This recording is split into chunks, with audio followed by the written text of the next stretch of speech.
One of the standout stories from the Tokyo 2020 Olympics is surely the story of Simone Biles, the American gymnast.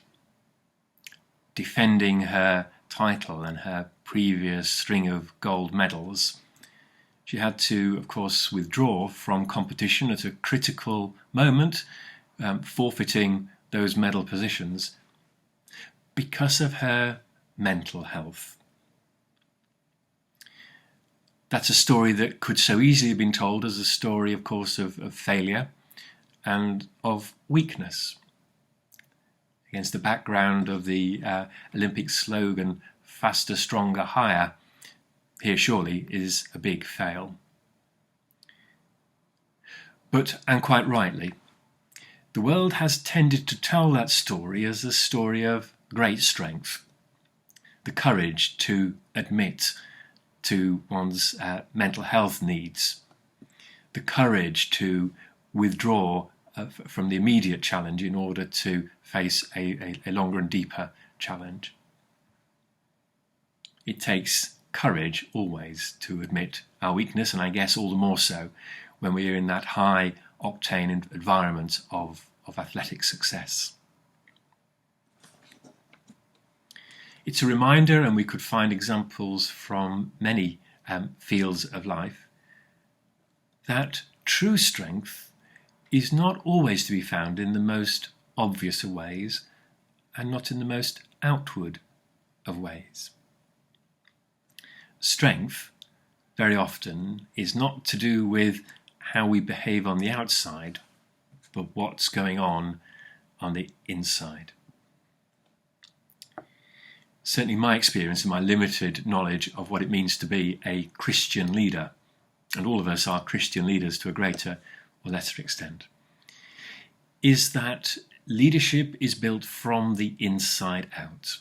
And we cannot be effective leaders if we don't first of all understand ourselves in all our gifts and all our weaknesses, and understand who we are before God, in all that humility that comes along with the Christian faith in terms of acknowledging our sinful and flawed nature, but nonetheless treasured as God's children. And from that we build outwards so that we can find our place within the Christian community and can provide a leadership in the right way and at the right time. And so we turn to the end of Ephesians, and the theme is very much about strength. The passage begins, finally, be strong in the Lord. And this comes after a very lengthy section of Ephesians, which is all about ethical behaviour and community behaviour. If you like, the outward forms of good Christian living. There's household instructions and how slaves and masters should deal with each other, and how to deal with pagans, and so on and so forth. And of course, one could define a strong Christian as one who, looking at those lists of do's and don'ts, keeps all the rules and does so strongly and firmly. But as we enter this passage, of course, we find that the strength that the writer is talking about is actually a strength that begins on the inside. It is about truth and righteousness and faith, those things that touch the very core of our being as human beings and as followers of Christ.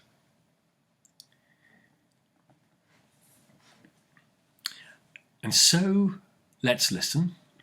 Let's listen to this description of the whole armour of God, as it's titled in my version in front of me here. And although it builds up this picture of the panoply of protection, that joined up protective outer shield around a soldier, this is not, I emphasise not, about external things. It's not about the strength that is on the outside. I think the writer is pointing to that strength which starts from the heart of things and of course, above all, our relationship with the God whom we know in Jesus Christ. So here it is. It's Ephesians chapter 6, and it's starting at verse 10. Finally, be strong in the Lord and in the strength of his power.